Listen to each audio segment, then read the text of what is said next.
Hello, and welcome to Sobercast, where we provide AA speaker meetings and workshops in podcast format. We're an ad-free podcast, and if you enjoy listening, please help us be self-supporting by visiting Sobercast.com, look for the donate link, and drop $1 or $2 into our virtual basket. We hope you enjoy the podcast. Have a great day. Hi, my name is Ann, and I'm an alcoholic. And it's good to be in a meeting of Alcoholics Anonymous. I'd like to welcome all the new people here today that are here for the first Jamboree, and they're here in the first year of sobriety. What an adventure. You're really in for an adventure here in Alcoholics Anonymous, believe me. I'd like to thank the committee for inviting me here, and we're trying to get a hold of me every time they try to get a hold of me. When I came to Alcoholics Anonymous, I thought my life was over, and I was never going to be busy again. And it's like my life is so full. I'm very seldom home. I'm just gone a lot. And I also would like from the bottom of my heart to thank Cricket for the fantastic message she gave us last night. She took so many people's hearts. What a walk. What a journey. And that's what Alcoholics Anonymous does. It tells us that we come from all walks of life and that we're people who normally would not mix. And we come together and we all have the last name, alcoholic. And what a family we have here. I came to Alcoholics Anonymous, and I tell you how long I've been sober because one of my very, very favorite speakers in Alcoholics Anonymous who carried a tremendous message, who I just adored, his name was Norm. And Norm is gone today, but if you ever get the opportunity to pick up his tape, please do, because he's got a tremendous message for the newcomer in Alcoholics Anonymous. Norm always told you how long he was sober because he said with so many things changing in the Fellowship of Alcoholics Anonymous, he said that you might get a pension plan going here. And one day he wanted to get his full benefit. So just in case you get a pension plan going here, I want to get my full benefit. I got sober on June 16th, 1968, by the grace of God and Alcoholics Anonymous and very good sponsorship. But I had come to Alcoholics Anonymous previous to that. I'd come a year prior in 1997, and 67, I mean. Suffer from CRS. I was 23 years of age when I first came to Alcoholics Anonymous, and I looked around Alcoholics Anonymous, and everybody was very old. I mean, they were old. They were 35 and older. And I just could not imagine life without drinking. I could not imagine life without drinking. And I didn't want to be an alcoholic. I didn't know what an alcoholic was, but I most certainly did not want to be one. I was told about Alcoholics Anonymous when I was 19 years of age, and I thought, no, I'm not an alcoholic. My idea of an alcoholic, when I came to Alcoholics Anonymous at that time, was an old guy that I knew on Anaheim Street in California, Skid Row. And Eddie used to wear a long brown black coat with a rope tied around it, and he wore his hair all slicked back, and he was always panhandling to get some money to get some wine. And I used to look at Eddie and I think that's an alcoholic. If I ever get like Eddie, I'll stop drinking. Yeah. And that was my idea of an alcoholic. And when I came to Alcoholics Anonymous, I graduated. I left AA. I just could not imagine life without drinking. I could not. I didn't know anything about projection, but I immediately projected into being 40 years of age. I don't know why I picked 40. I'm 40 and some now. But 40, you're really old. You're really dead by 40, I tell you. And I thought, I just cannot sit in these hard chairs for the rest of my life. So I left AA. I drank for 8 more months, and I'm truly, truly grateful for that 8 months, because in that 8 months I lost everything. And I'm not talking about material things. I'm talking about everything inside of me. There was nothing left, and I didn't start out with a whole lot, but there was absolutely nothing left. Alcohol took it all. And when I came back to Alcoholics Anonymous, I weighed 85 pounds. I was malnutritious, and my liver was shot. And on the Sunday morning, you know, I've had some physical problems in the last 2 years. I was diagnosed with cancer 2 years ago. My hair was supposed to grow back red, and darn it, look, it grew back gray. And I had reoccurrence a year ago in January. So I can't tell you that it's been a hard 2 years. I can only tell you that it's been a learning 2 years. And I can also tell you that I feel that God has pruned me and pruned me back to the quick. And I really feel that if it wasn't for Alcoholics Anonymous, I could not have walked through what I've had to walk through with what I've had to, with the dignity and with the courage that I've had to have in order to go through what I've had to go through is because of the people in Alcoholics Anonymous and because of having all of the time and doing and being there and participating and doing all the stuff that I do to work the program of Alcoholics Anonymous. Some years ago, if I had to know my liver was part of my immune system, I would have took better care of it. Some years ago, when I got insurance about 10 years ago, I'm a Kaiser member, and I had the year I was going to give it up. I thought, shit, I'm paying them all this money. There's nothing wrong with me. Thank God, God knows better than I do. But the first time I got a physical, Kaiser was very, very impressed with my liver. And, they never asked me if I was an alcoholic, and I'm not ashamed of being an alcoholic. Being an alcoholic, I never had a problem saying I'm an alcoholic when I came to Alcoholics Anonymous because it had kind of a nice ring to it. It was like being a doctor or something, compared to some of the names that I was called when I was out there drinking. And so they never asked me, and I didn't tell them. I was probably about 21 years sober at that time. And I went in to get the results of that physical, and the doctor looked at me, and she gave me all the results, all the little things they'd taken, the blood work, and then she looked at me and she said, "We're really concerned about your liver." And I said, "Oh, really?" She said, "Yes." She said, "This really only occurs in people who are hard drinkers or heavy drinkers." And I looked at her and I said, "I'm a member of Alcoholics Anonymous." And I got all excited and I said, "No, I haven't had to drink, da, da, da, da, da." And she looked at me dead right in the eye and she said, "Do you know that if you drink, you'll die?" And I looked at her right back and I said, "No shit."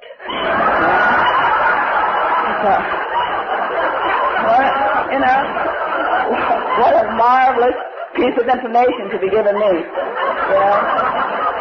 If I know anything today, I know as I stand up here before you this morning, my disease is progressing.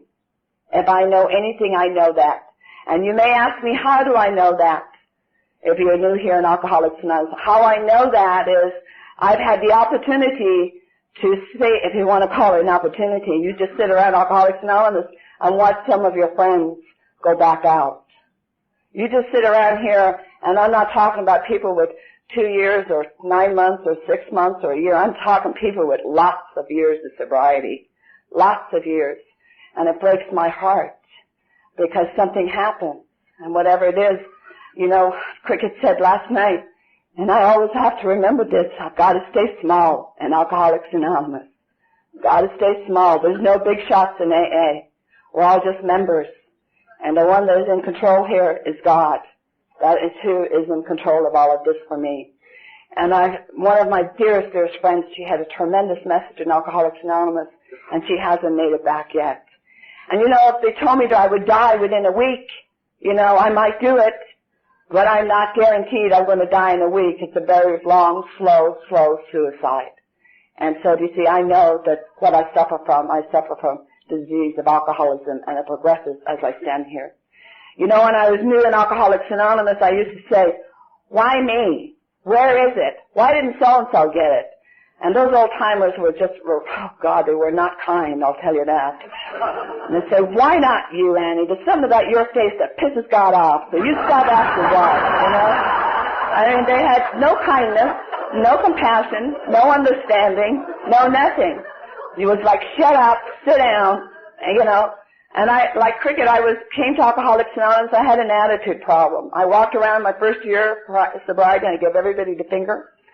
I pressed you up one side and down the other. From the first time I came in, when I came back, I tried to figure out how I could get out, I wanted to get out here. I made a terrible mistake. I was too afraid to go out, and I kept waiting for them to tell me to leave.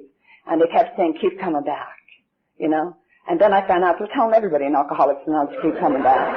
I was so disappointed. I thought they just singled me out of the whole group.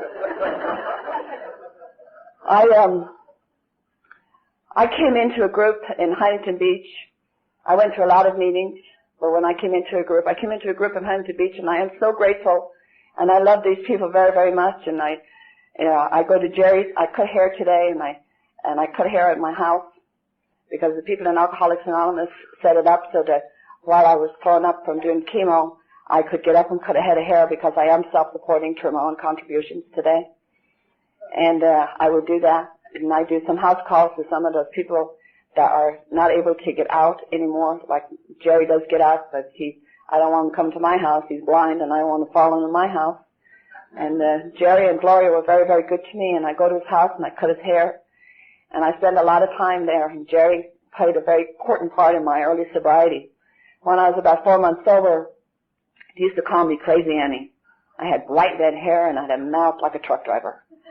And they'd say, here she comes, and they'd be taking bets on whether I was going to make it or not. And I didn't know this. I remember running up to Jerry when I was about 4 months sober. I remember saying to him, where are those steps? And how often do I have to run up and down them?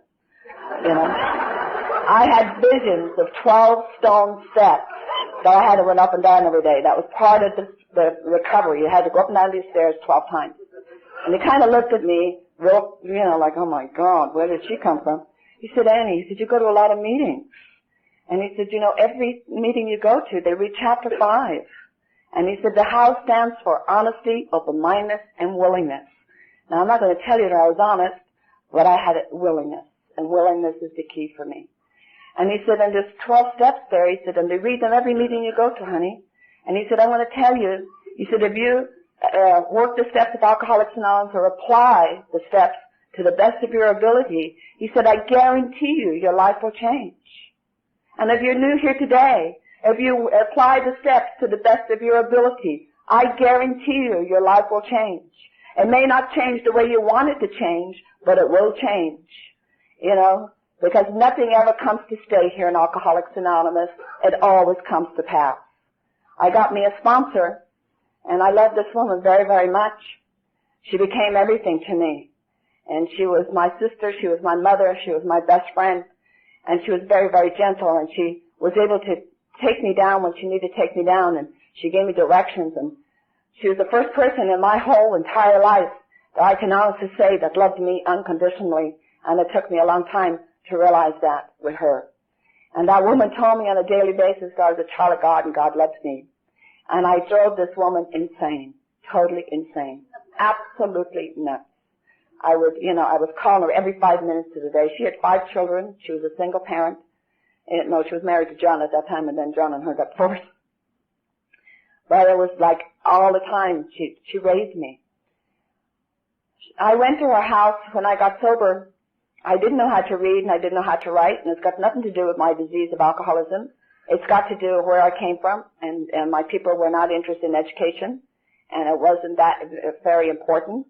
And I was about 10 months sober. I decided that I wasn't going to do the fourth and fifth step. And John, my sponsor's husband, came up to me at my home group and he said, Annie, he said, have you done the fourth and fifth step? And I said, no, John, I'm not going to do it. I said, that's for those of you who drank for 15 or 20 years. You're much sicker than those of us who only drank for 11. And he looked at me and he said, you know what? He said, if you don't do the fourth and fifth step, he said, I'm going to announce it all over Huntington Beach for them not to listen to you, that you're not working the steps of Alcoholics Anonymous. Well, he put terror in my heart. Absolutely terror. I went home that night. Now, I really relate with step 2. I am really crazy. And I go home, and how I was going to solve this problem, in order not to do it, I decided what I'd do was I would drown myself in the bathtub. That's how I do it. I would just get in the bathtub, fill it up with water, and I would slide down in the tub and drown myself. And I listened very, very carefully in the meetings of reading chapter 5, and I could recite chapter 5. They hated me. I still recite it. I'd never leave any commas, periods, or anything. I just say it like a poem. And I remember them when they read chapter 5, they'd say, and there are those who have grave emotional mental disorders.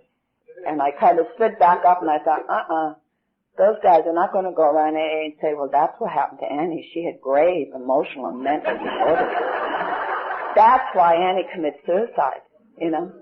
So I didn't, and I'm not big on suicide. I'm more apt to kill you than I am to kill myself. And any time I ever talk about suicide, it's usually I'm just going to jump off the curb because I don't like to hurt myself that much. I ended up, the next day I went out and I got all this paper and pencils and I didn't drive a car for the first 4.5 years because I couldn't take that silly little test. And I got a ride, and I arrived over at my sponsor's house, and I sat down at our kitchen table. And if you're new here today, you're going to find a whole bunch of very narrow-minded people here in Alcoholics Anonymous. And I sat down and I handed her all this paper and pencils, and she had all colors. And she said, "What's this for, honey?" And I said, "Well, I'm going to tell you all about it. You start writing." And she looked at me and she said, "I'm going to write." And I said, "Yeah, I'll tell you. You just write it. That's what they want me to do. This is what we're going to do." And she said, "Honey, I've done my inventory, and now you get to do yours." And the only emotion I knew when I came here, I was very angry, just rage. And anger for me is terror, absolute, total terror. And I left the house, and I got a ride home. When I went home, and I'd call her, and this was way before they had machines, and I would call her up on the phone, and all she would say was, "Write, write, write, write." And I would hang up the phone. And I was a great pacer. I loved to pace. I used to have the big book under my arm, and I'd walk back and forth, and I used to think it was going to go up through my arm and into my head, and I was going to get all this knowledge. This is how I was going to get all this stuff. And I couldn't tell her. I had a lot of secrets, but I couldn't tell her that one. And so I told her, and she said, "Annie," she said, "I don't care how you do it, but you do it." And so I did. I made a lot of marks on the paper, and I did that inventory. And I am so, in step 6 in the 12 and 12, it says that wishful thinking is a character defect. And to this day, I wished I kept that inventory, because there's no comparison to the girl that took that inventory to the woman that stands before you tonight. I do know how to read, and I do know how to write, and that came, again, through people in Alcoholics Anonymous. There was a little gal named Mary Jane who was in special education, and the gal that made the 12-step call on me happened to be a teacher, Carolyn C., and both of those got together, and Mary Jane's gone today, and she's just a wonderful, wonderful lady.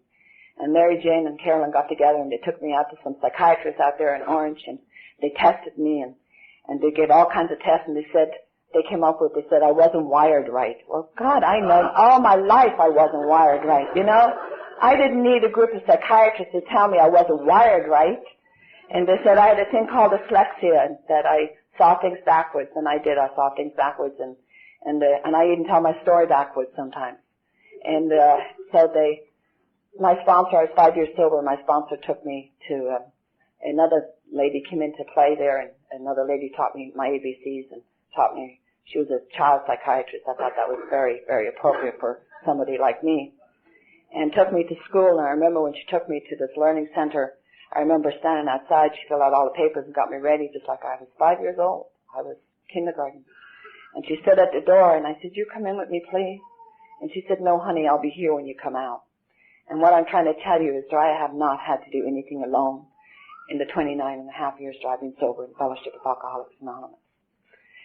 And that what I want to share with you what I found in that inventory. And I'm not going to give you details, folks. I used to.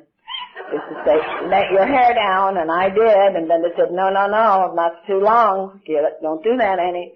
I'd give you all the details. I don't do that anymore. I'll tell you in a general way what I learned in that inventory. And I've taken many, many inventories because I'm one of these people that believe, at least for me, I don't know about you, but for me, I believe that I have to continue to work the steps of Alcoholics Anonymous. I don't believe that the last 3 steps are maintenance steps. I have to go back, and I've had to go back and rework those steps into my life, because the same steps that worked for me last year most certainly will not work for me this year. And I tried to do an annual inventory, and I tried to do it right before my AA birthday, so that I know where I'm at and what I need to be doing for the next year. And, I've found I've got more defects of character now than I did when I walked through the doors. I didn't know what a defect of character. I thought that was something you ate. I didn't know what that was when I got here. I go back to being very, very young, and I was born with tremendous, tremendous fears. And I'm Irish and I'm Catholic. That gave me 2 strikes against me right off the bat. And I'm not one of those Irish that's never seen the skies of Ireland. I lived there for 17 and a half years of my life. And I'm the 8th child out of 10. And we had a very, very small home, and I listened, and I was raised in the school of Alcoholics Anonymous. You do not label someone else an alcoholic. But I've listened to enough men here in Alcoholics Anonymous that I would say that my dad definitely had a problem with alcohol. My dad had a problem not just with alcohol. He had a problem with gambling, and he had a problem with women, and he had a lot of problems. And he brought it into the house, and my mother, the only thing she ever did was she had too many kids. And she was absolutely, my mother was nuts. She was married at 15 years of age, and she never grew up. And my mother died 2 years ago, and I want you to know that I love my parents very, very much. It took me a long time to get there because I was a blamer. I blamed everybody. I couldn't take responsibility for me. And through Alcoholics Anonymous, I take full responsibility for what I say and for my actions today.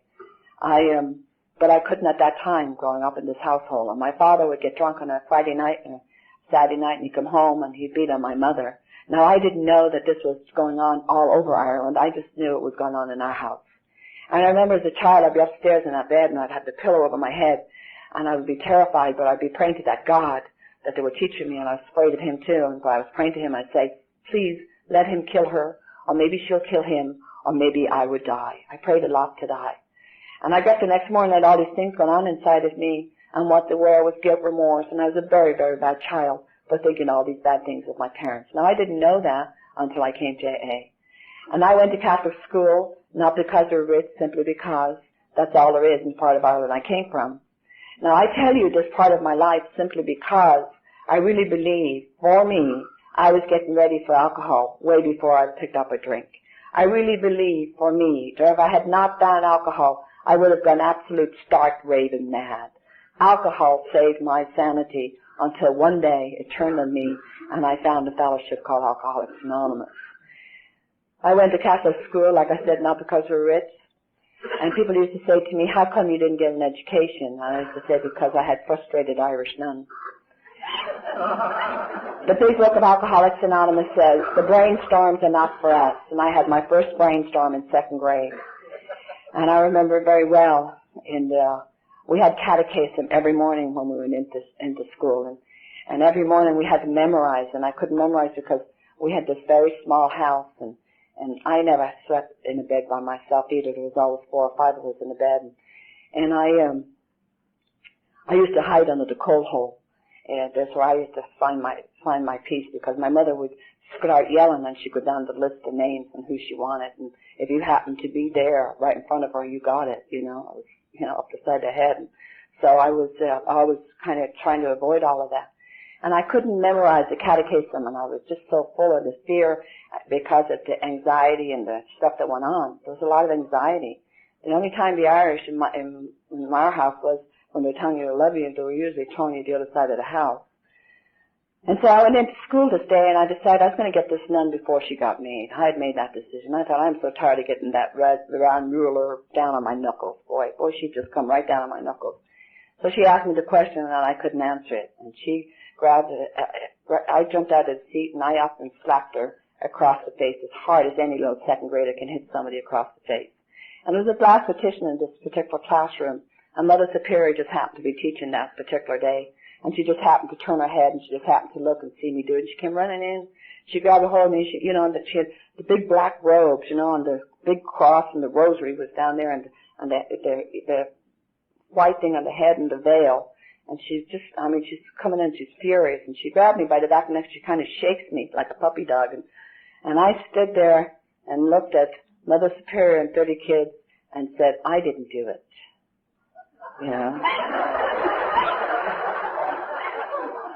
I was to do that until I came to the doors of Alcoholics Anonymous. I would stand and look you dead in the eye and say, I didn't do it. Because I could not take responsibility for my behavior. And so they took me out of there to move me to another grade, and I kneel in front of 2 statues, and I assumed I was supposed to pray. And I always say 3 weeks, and it probably was a week, but it felt like 3 weeks to me. And I had to get up. I got tired of kneeling on these hardwood floors. I had great big knots on the floor. And so I went back up to apologize to the class. And I remember standing in front of that class, and I remember Sister with that round pointer snicker in my back, and she wants me to say, I'm sorry. And God, I don't want to say I'm sorry. I lowered my eyes, and she spoke at me with it, and I said, I'm sorry. And something else happened inside of me. And what happened inside of me was you against me. And it was always you against me from that time on. By the time I left school, I just barely turned 13 when I left school. And I went to work in a factory, and I had all those hopes and dreams that every other girl had. I was going to find me a nice Irish fella and get married and have kids. And I am truly, truly grateful God does not answer stupid prayers. Truly. I found alcohol and I found boys all in the same week, and my first drink was a half a bottle of cognac. And this guy told me that if I drank this half a bottle of cognac, he would give me a pound note, which was equivalent to $3 in your money at that time. And the deal was I was to drink this half a bottle of cognac down, and I wasn't to stop. And I drank that half a bottle of cognac down, and I didn't stop. And I went into the bathroom, and I got very, very, very sick, and I threw up. And I went back out, and I said, give me my money. You know, if I knew what I know now, I didn't know that that night I sold my soul. I sold my soul for a drink. I didn't know that at that time. And I got my money and I went up to the bar. If you're Irish and you're in Ireland and you know how to name your drinks, they will serve it to you. You don't have to be any age. And so I went up and I ordered me another drink and I continued to drink, and I can tell you what it did to me. That knot that was in the pit of my gut, it was gone. It didn't matter whether my father beat my mother. It didn't matter whether there was no food in that house. It didn't matter whether I had no education. I found the secret to living. Now, I didn't drink every day from that time on, but I drank at every opportunity from that time on. By the time I was 17 years of age, my father made a decision for me. I had absolutely nothing to do with this decision. He decided that I should come to California because the streets were paved with gold. I've been there 35 years and I'm still looking for those bloody streets paved with gold. I had never been anywhere in Ireland. I'm not a country, I'm a culchie. We call us people from the country. We're country people, we're culchies, and city people are city slickers. And I came from the country, and I had never been anywhere in Ireland. The farthest I ever got in Ireland was Dublin, the zoo, and all of a sudden he sent me to the other ends of the earth. But I didn't know that this was alcoholic thinking even then. All I knew that it was going to be different. And if I could get away from this family, I'd never tell anybody I was Irish, and it was going to be different, you see. And that's alcoholic thinking. Even then, that's how I thought. It was always going to be different somewhere else. If I could have left me home, I would have had a good time, but always brought me with me, you know. So my aunt took me up to Dublin and filed all these papers. It was much easier to get into this country back in the 60s. And she filed all these papers and got me ready to come to the United States. And my sister had come out here.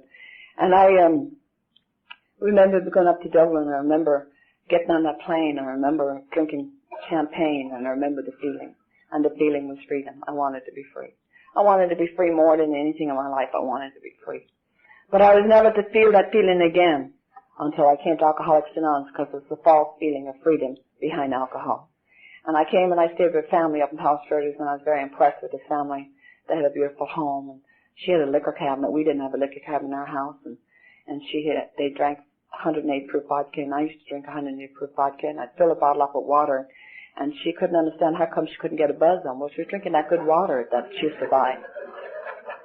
And these people were very, very good to me, and they wanted me to go to school, and I couldn't tell her that when she got messages, I couldn't give her the messages. I couldn't write the names or do numbers. And when I drank, I was really highly allergic to alcohol. I mean, when I say highly allergic, when I'd get drunk, I used to break out all over my body with welts, just big welts all over my body. And I shook a lot. And I shook a lot because of the stuff I drank, and I shook a lot because I had a lot of secrets, and I was terrified. And I walked around most of my life with my head hanging down, feeling so ashamed of who I was and where I came from and what was going on. And this woman took me down to Beach High, and she wanted me to go to school. And I couldn't tell her I couldn't be with my peers, and I couldn't tell her that I couldn't go into that office and fill out those papers. And I'm standing outside the door, and I can tell you today where I was experiencing. I was going into a catatonic state of fear, a state of mind with absolute fear that someone was going to find out something about me. And I kind of slid down the door, and she looked at me. She said, "Annie, you don't have to do this." And I was so relieved I didn't have to do that. And I started running around down the beach pier, and that woman tried to tell these people if they didn't stop serving me that she'd have them closed up. And I left those people, and I was running around down the beach pier, and this was the time when there was a lot of drugs. This was the time of the flower children, and there was heroin was very much in, and everything was in. I never got involved in drugs, and I've got nothing against those of you who did get involved in drugs. I just, by the grace of God, I didn't. And I was this gal. Her name is Fran, and she's sober many years in Alcoholics Anonymous today.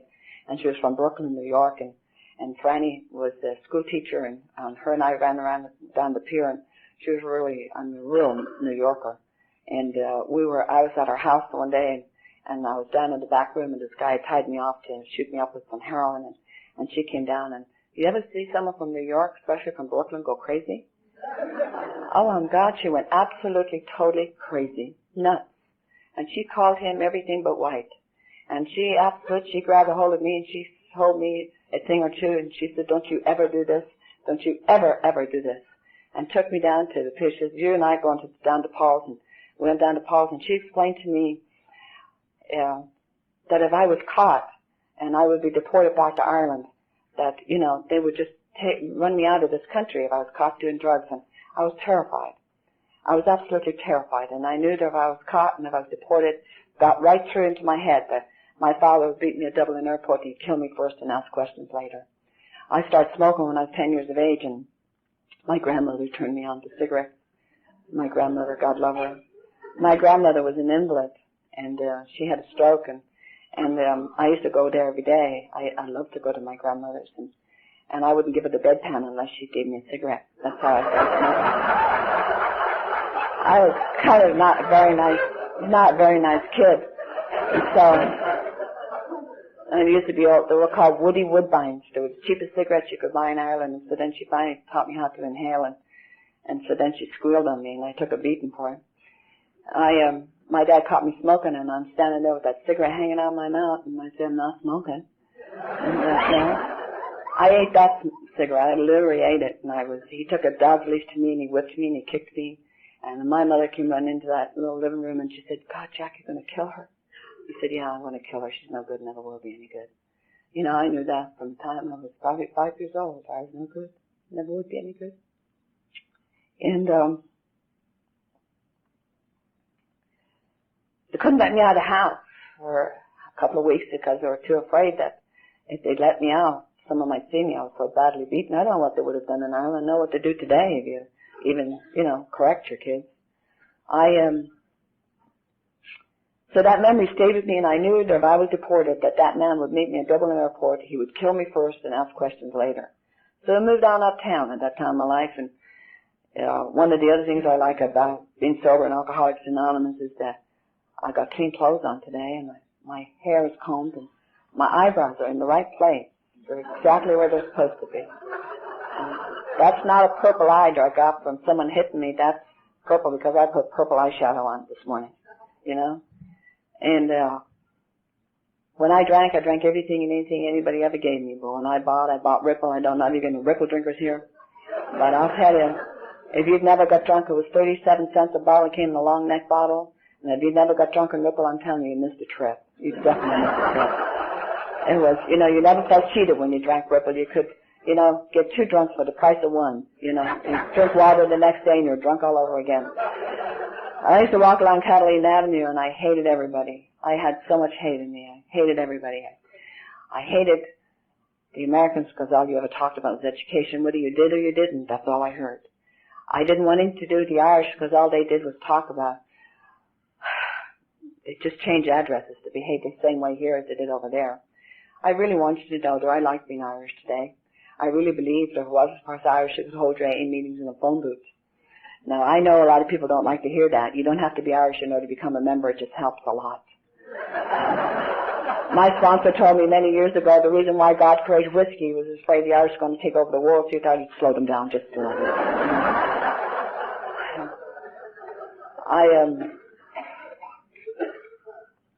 I used to walk around with a paper sack, bottle, rubber go-aheads, jeans way before they were fashionable, and I walk on Catalina in an old T-shirt and give all the cars the finger. And I don't consider myself a wino. I guess I would be a winette. So, I took the lesser 2 evils. I don't know if there's any Spanish people here or Mexican people, we call them, here in the group. Well, I took the lesser 2 evils. I start running around with Mexicans. I want you to know that I like Mexicans. And people always get offensive and they think that I'm saying something bad about Mexicans. I'm not. My best friend in the program of Alcoholics Anonymous is Angie. I'm sure some of you have heard Angie Dill. And Angie and I, many, many years ago, sat down and we kind of dissected the 2 nationalities and what we came up with. The only difference between the Mexicans and the Irish is that we ate potatoes and they ate beans.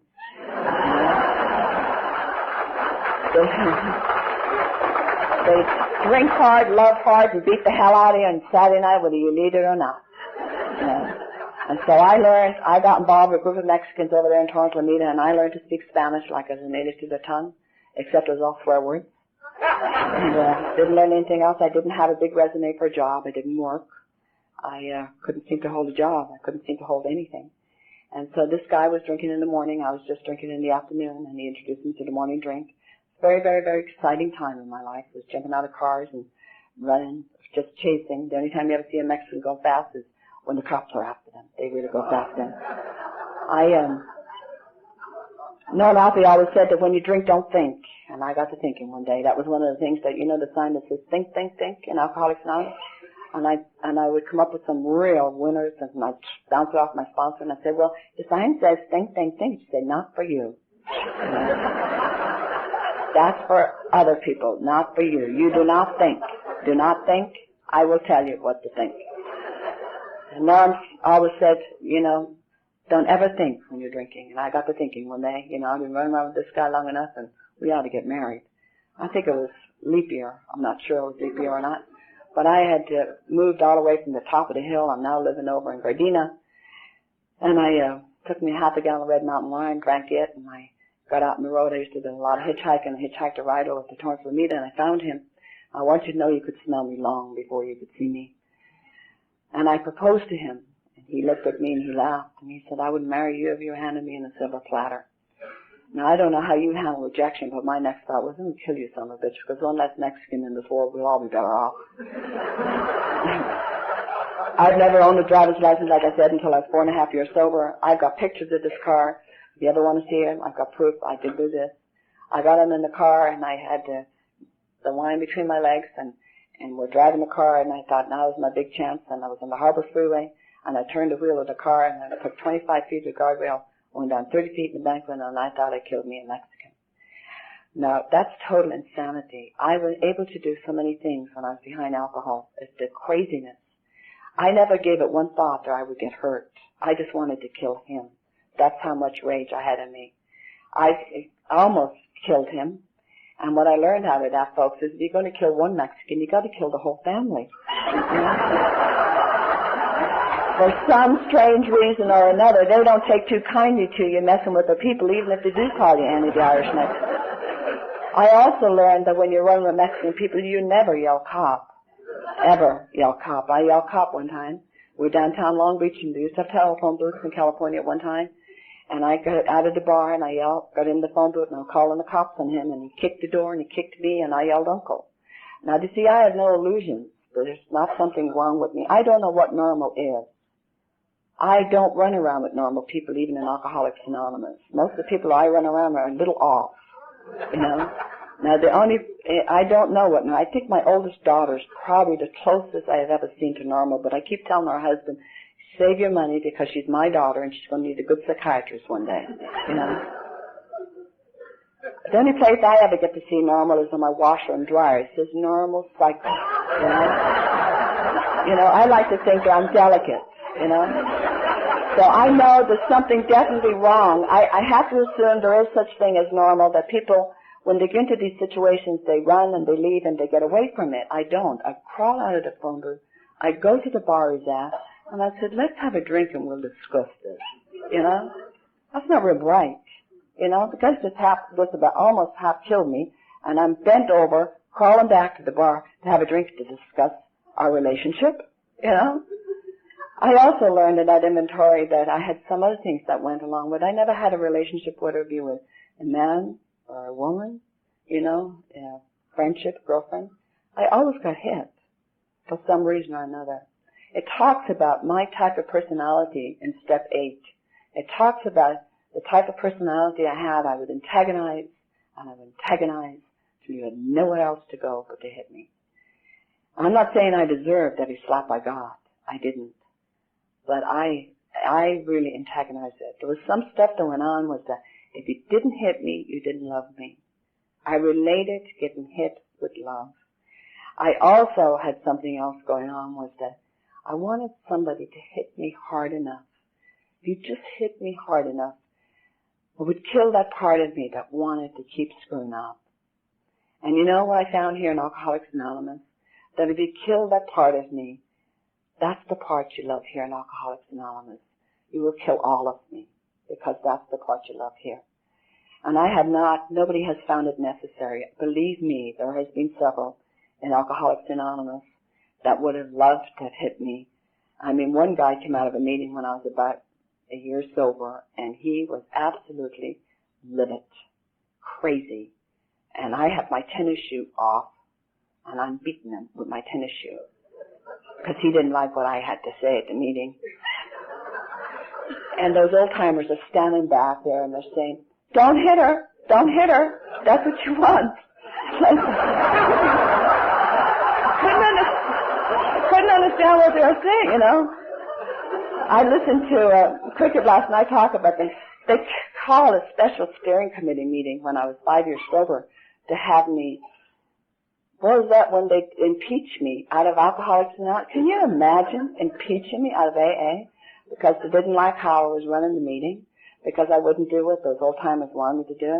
And there was this guy that him and I were really good buddies, and I still adore him today. We're good friends today. We had to part ways, and I was starting to get help, and I was starting to get well, and I thought I was getting well, and so they said that it was a time when a lot of homosexuals were starting to come into meetings in California, and I've got nothing against homosexuals. That's your preference of life, and that's fine with me too. I don't have any issues with anything today. And this guy came up to me and he said, "You know, you are very hostile behind the podium of Alcoholics Anonymous when you're making the announcements." I said, "I am." I said, "My God, this group has improved 25% since I became secretary. Nothing like a little ego. It's really grown. And the only reason it's grown is because of me." And he looked at me and he said, "Well," he said, "the type of people," he said, "that you attract have no quality." And I went off crazy. I said, "How dare you? How dare you? Quality, you asshole." I said, "Do you realize that when you got to the door, you came out of state penitentiary, and I came off the streets of Long Beach, and if they were looking for quality, they would have asked us to both leave? You know, how the hell are you going to get quality? You know?" And so that night I got up at the podium to make my announcement, and I said, "Those of you with quality sit on this side of the room, and those of you with no quality sit on that side of the room." I never tell that story. And very quick, those old-timers call a special steering committee meeting. They're going to have, and I was terrified, and that was too when I learned about tradition. I was terrified I was going to get, I thought, "Oh my God, now I want to stay." You know? Now I'm ready to stay, now they want to get rid of me. Nothing ever came of it. The group split and they took their coffee pot and moved to another area. I guess that's how meetings start. I don't know why I got off on that one. But I had that.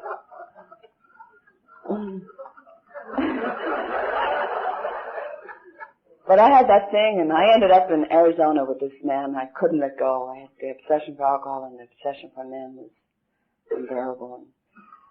And I always got that wish that someone wanted to kill me. And I was in Prescott, Arizona, and it took me years to remember where I was. And I was very drunk, and I was very belligerent. I said some stuff to this guy's wife. I don't know what I said. I used to say a lot of things. People used to say that, you know, I mean, I did my vocabulary when I came to Alcoholics Anonymous. There was a lot of swear words. I couldn't put a sentence together without using a lot of swear words. And today I try not to swear too much. I've done a little swearing this morning. I'm sorry. But I try not to use that four-letter word. That was my favorite word. And I went out the backseat of a car to pass out, and 4 guys came out after me, and they pulled me out the backseat of the car, and they beat the hell out of me. One guy said, "We'll go get the truck," and we went over her. They were talking in Spanish, and went and got the truck. And when I was new in Alcoholics Anonymous, they tell me that you won't die from lack of sleep. And I didn't want to sleep anyway because I had terrible nightmares. I had horrible, horrible nightmares of how my life had gone and how I didn't want it to go.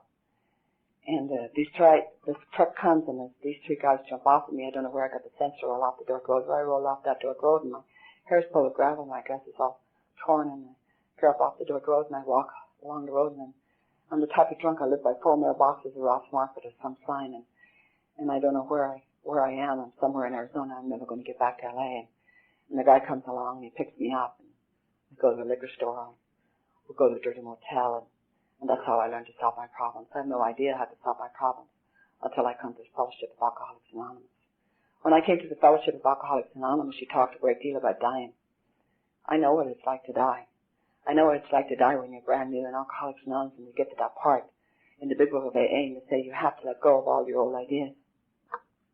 And I would just come up to my throat and I'd swallow hard and I'd think, oh, I can't let go of all my old ideas. I'll literally die if I let go of all my old ideas. I knew what was going to happen to me if I let go of all my old ideas. I didn't know what was going to happen to me if I tried some of your new ideas. I'm so grateful to the women in Alcoholics Anonymous, especially the women. And I really do believe there's only two kinds of alcoholics, there's male and female. The women are the ones that have really helped me the most and that knew how far down that snake pit I'd gone and knew that they would have to spoon feed me Alcoholics Anonymous just a little at a time. And I did try on you, missed a whole lot here if I hadn't tried on the new ideas. And I know it's like to die. I end up in this little room in a little hotel was $10 a week and I could never come up with the $10, so I always come up with the money for drink. And you had to go down the hall to take a shower, and I didn't take too many showers in those days because the only time I was ever relieved of what was going on inside of me was under the influence of alcohol. And I'd start drinking to get past this fear and to get down to do what I needed to do. And I never got down the hall to take a shower. And I lived in that room for 6 months, and I died in an inch of time in that little room. I remember in that little room, I remember lying on the bed one night, and I had a hot plate and I had a sink and I had cockroaches and I had Delta and Yanny in that room. And this particular night I was lying in bed and I was sucking off a vodka bottle and I screamed like a banshee. And I was just screaming. I wanted somebody to understand me. There's got to be somebody in this world that understands me. I couldn't hold on to no relationship.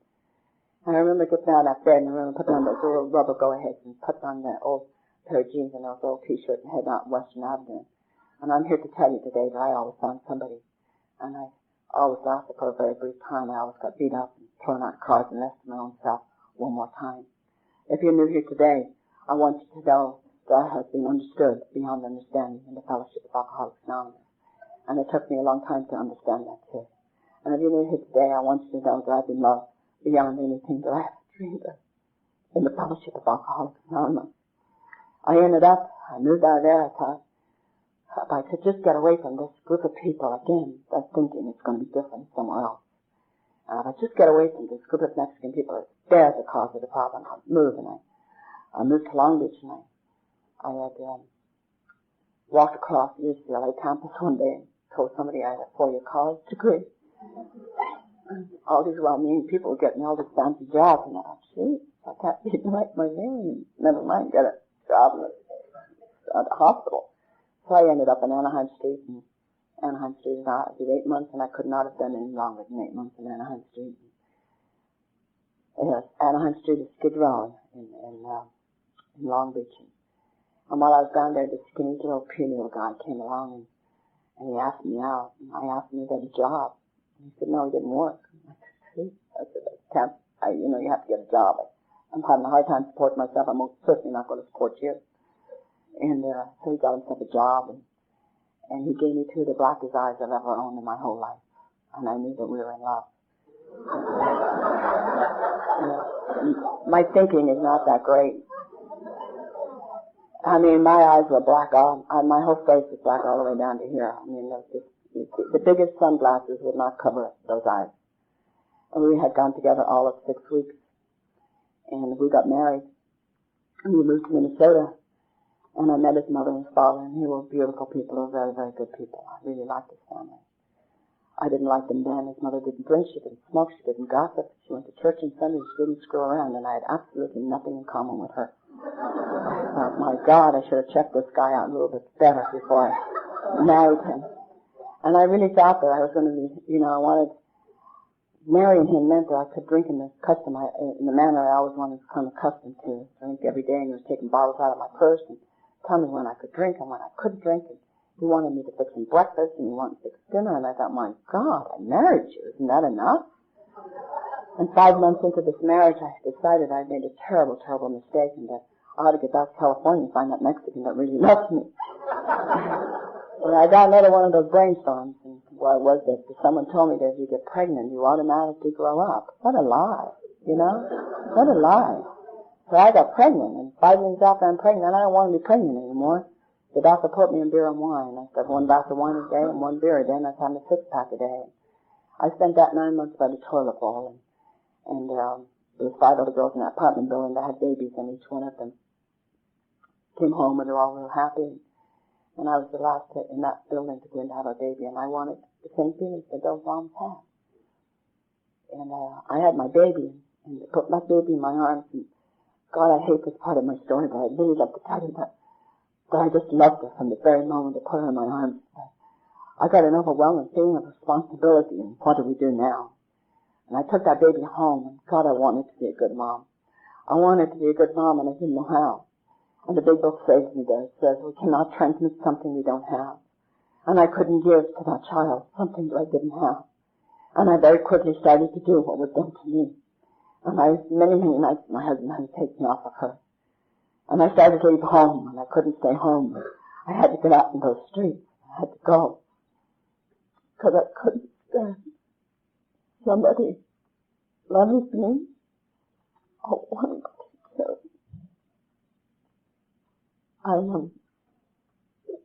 I still have a hard time with that today when I was doing my treatments and people coming over. So difficult to allow you to help me. I'm sorry I'm being a wimp.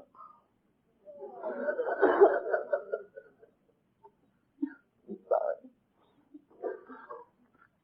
I guess it's Valentine's Day and I got no friggin' Valentines.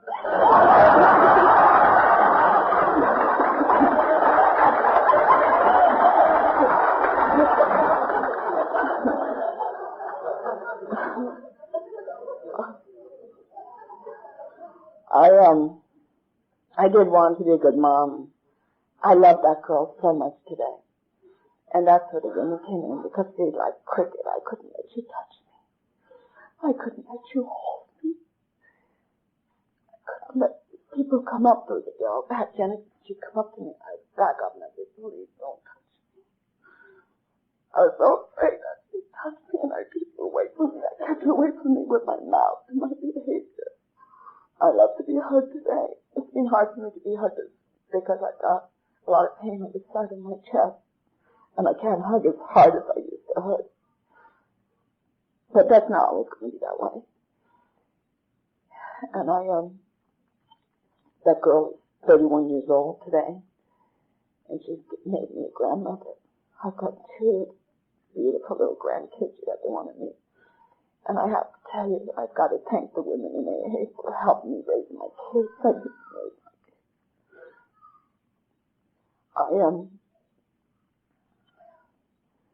I abused that little girl up until long after I got sober. My husband threatened me that if I didn't do something, that he was going to take that baby away from me. And as bad as I was, I didn't want to take that baby away from me. He was going to go back to Minnesota, and I called Carol. I had been on a 4-day drunk, and I had got beat up really bad because, see, I thought that being married gave me a license to say whatever I wanted to say to you. And, men hit just as hard whether you're married or not. They don't care. And that last 4-day drunk, Billy D and Leona, both Billy D and Leona died, and they died horrible death, cirrhosis of the liver. And I ended up on that Sunday morning on June 16th, my husband sat at the end of the couch, and his head hanging down, wringing his hands. And my little girl stood at the other end of that couch with her little diapers half off and her legs all black and blue, her little eyes kind of sunken in her head. And I said, I gotta go see. I'm gonna call that gal that wants to be my friend. Because Carolyn called me and wanted to be my friend. And I didn't want to be her friend because I didn't want to have to come here.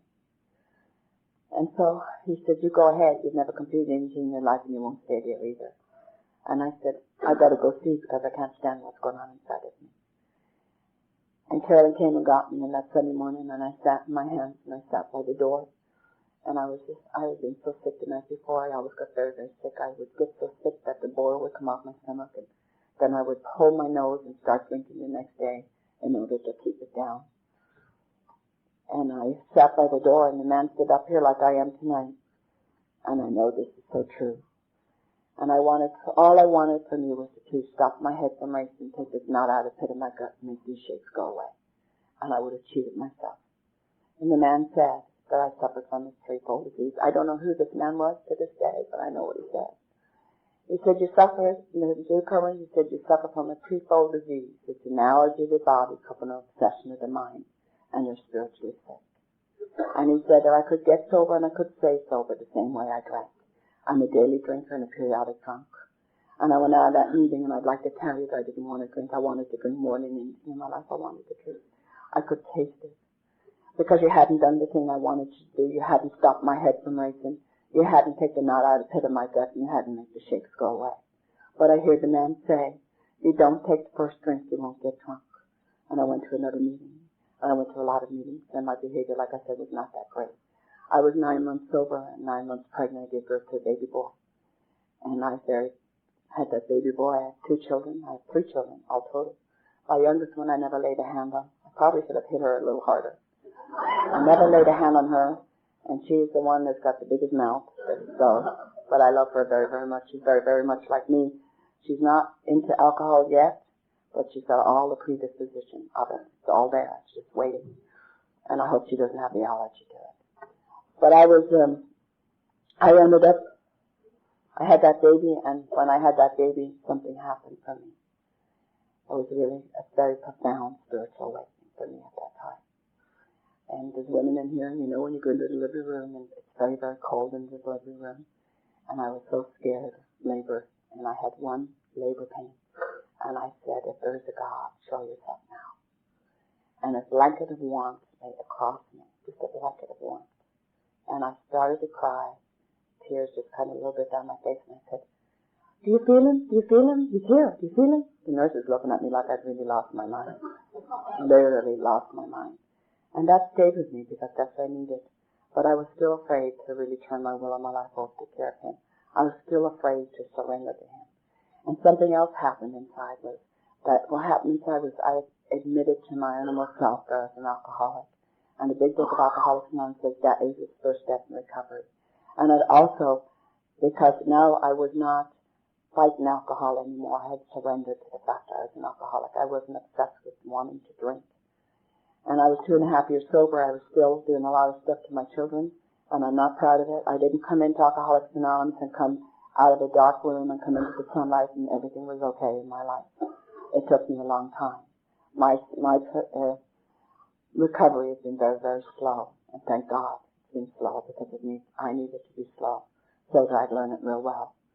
I had that baby boy, and I wanted to be a good mommy because now I'm sober. You know, the illusions that I'm like other people have to be smashed, and I wanted to be like those other mothers. And I very quickly was abusing that little boy, and I got pregnant again, and I know what causes it. But I'm not willing to give it up either. Don't ever tell me it's a character defect, you know.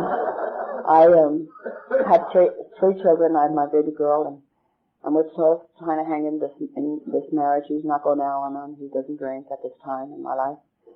But at 2.5 years sober, and I got to tell you this, and I got to probably shut up. At 2.5 years sober, I beat my son, and I don't tell you this because I'm proud of it. I tell you this because I really believe what these old timers tell me. And you talk a lot about God here when I was new, and you talked about the peace within, and I had no peace. I still was just crazy. I was crazier now at 2.5 years sober than I was when I walked through the door. And I beat that little boy, and the man came to the door. He was 10 miles away from home. He came to my door, and he took that baby away from me, and he said, you call somebody. And I called Mary Lee, and I knew that I couldn't drink, and I couldn't take any pills. I couldn't take anything. I knew that something had to happen because of this outburst of rage, this little rage. I just got red. I couldn't see. I was just get crazy. I went to the meeting, and I went into the meeting, and I asked him to help me. I said, please help me. Help me make the 180-degree turn.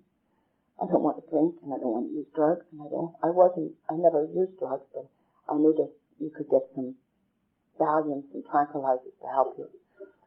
And someone said something, and I threw a chair down the meeting, and I ran out of the meeting, and thank God I didn't drive.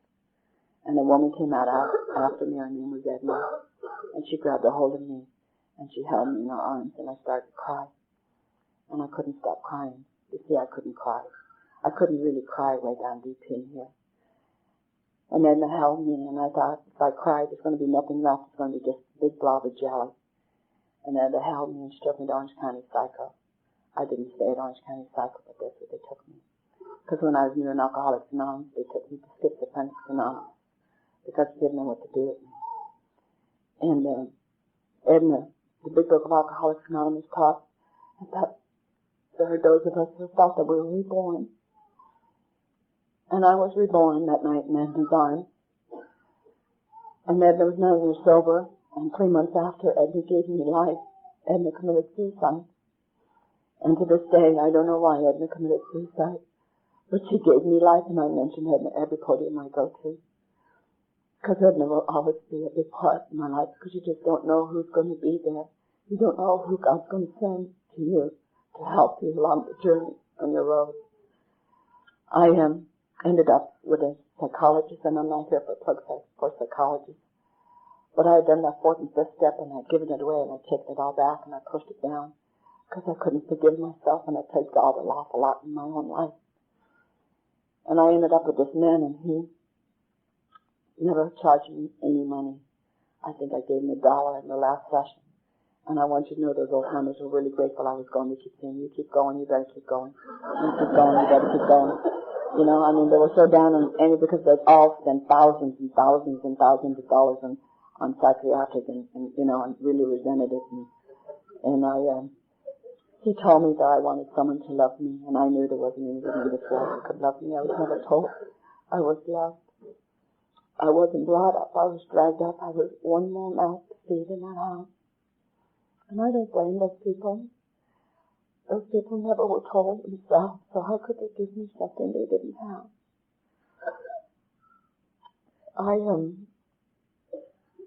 I knew there wasn't anybody, and they said, there's got to be somebody in here, and I said, there isn't anybody. They said, what about those people down there in AA? I said, oh, those are people who don't tolerate me, because the only requirement for membership is the desire to stop drinking. And God only knows I don't want to drink. My sponsor, who loves me so, and still does, would tell me, like I said earlier, on a daily basis, you're a child of God, and God loves you, Annie. And I love you. I went home and I called her up, and this little Al-Anon used to take me with the 3 kids in the car, because I didn't drive. She'd take me out to Orange County to the psychiatric unit. And before that, I had my son tested, because I knew he was the problem. That was the wrong. He needed, and they said no, they wanted to see me. And I called Lois up and I said, Lois, I said, do you love me? She said, Annie, I love you so much. And I came to believe that there was somebody that could love me. I couldn't love you. I didn't own it. I started touching my children and started holding my children. I love my kids so much today. Every time I see them and hug, my kids are being absolutely wonderful through all of the stuff that I've had to walk through. They have been there for me. And the people in Alcoholics Anonymous and the women have been there for me. I was 5 years sober. Nobody ever asked me to be their sponsor.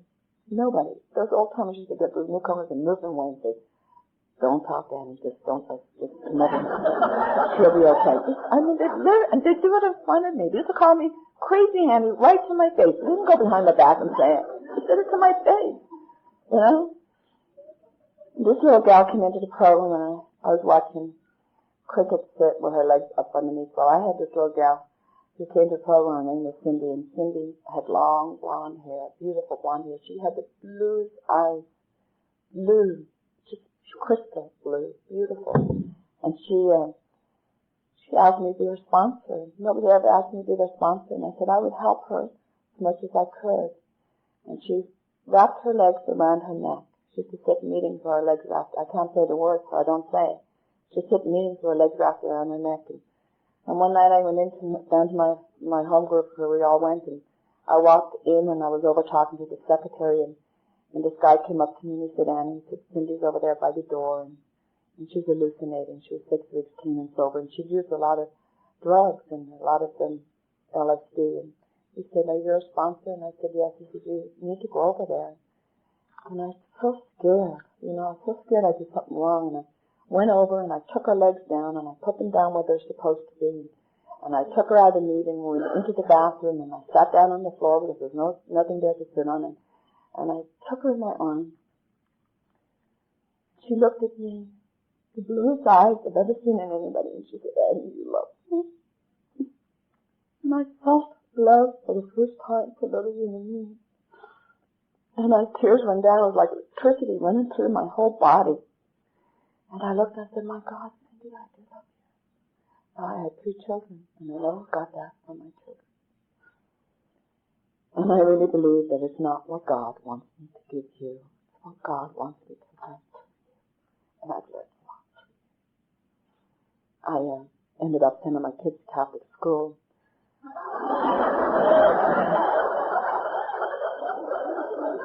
And my motive behind that was to get back at all those rotten nuns for all those rotten things they ever did to me. I ended up making a 12-step call on a priest, Father Joe Morin. And I ended up, him and I became very good friends. And he ended up being a very, very fine member of Alcoholics Anonymous. And I ended up making amends to those nuns for what I did when I was there. I divorced my husband 6 years ago. After 11 years sobriety, my husband started drinking. That was not supposed to happen to me either, because I'm a sober member of Alcoholics Anonymous, don't you know? Don't you know that I have worker program? Don't you know that I'm supposed to stay married forever? I was very angry at God. Really angry. It's not fair. I've done all the stuff. I've done all the H&I. I've done all of that 12-step work. My marriage should work. I bitched about it for years. He just started drinking, and I tell you, I gave some of my finest talks at my kitchen. I used to have the big book on tape. I still have it on tape. I play the big book. I get in sleep and I put it on tape. And probably get it at night, you know. And I'm really a good candidate for Al-Anon. I did go to Al-Anon. I took him. I got involved in charismatic mass. That's a Catholic thing. And I took him. I had them pray over him. And finally, about 6 years ago, it was in November 6 years ago, I got very, very suicidal. And I knew I couldn't drink, but I thought blowing my brains out looked pretty good. You know, I mean, here I am, saved, here I am, going to all these meetings and doing all this stuff, and this joker America can't get it. Well, you know, alcohol is much more powerful than me. And so my daughter, my oldest daughter, had to tell me, she said, "Mom, you gotta go. You can't stay here. Dad's not going to change. And I want a mother. And I see you're going to end up killing yourself. And you've got to go." My other daughter told me the same thing. And I left. It wasn't easy. It was not the easiest thing I've ever done in my life. But it's the best thing I've done in my life. Because I've given him the freedom to do what he needs to do. And I have grown up. And I have done a lot of things. I learned to take care of myself, write my own checks, pay my own bills, and be self-supporting through my own contributions. I am very, very, very blessed. Very, very, very blessed. God has been very, very kind. When I got diagnosed with cancer, I did not blame God. I don't believe God does these things to us. I believe that He puts them in our lives, at least for my life, to see how I'm going to react with it and see what I'm going to do with it. I'd like to close. I read a lot of spiritual books, but my favorite book is Gabon. And I always close with this, because it helped me so much. And those of you who have got children and are trying to raise children in Alcoholics Anonymous, my kids have all turned out real well. And this helped me a great deal with my kids when I was raising them. Gabon says, "Our children come through us. They're not of us." My children came through me, but they're not of me. My sponsor told me many years ago, they're only a loan to me. They're only truly a gift to me. A gift from God. and I can only be there to guide them. And I can't get into their world no more than they can get into my world. And I came through the people I came through, but I'm not of those people I came through. I'm of the people of Alcoholics Anonymous. Because you are the people. You're the ones that walked the extra mile with me when nobody else would walk with me. You're the ones that held my hand when nobody else would hold my hand. You're the ones that seen an Annie that nobody else ever gets to see. And you bring her out, and she walks tall today with dignity, because she is a sober member of Alcoholics Anonymous. How am I ever going to thank you for all you've given me throughout the years I've been here with you? God bless each and every one of you.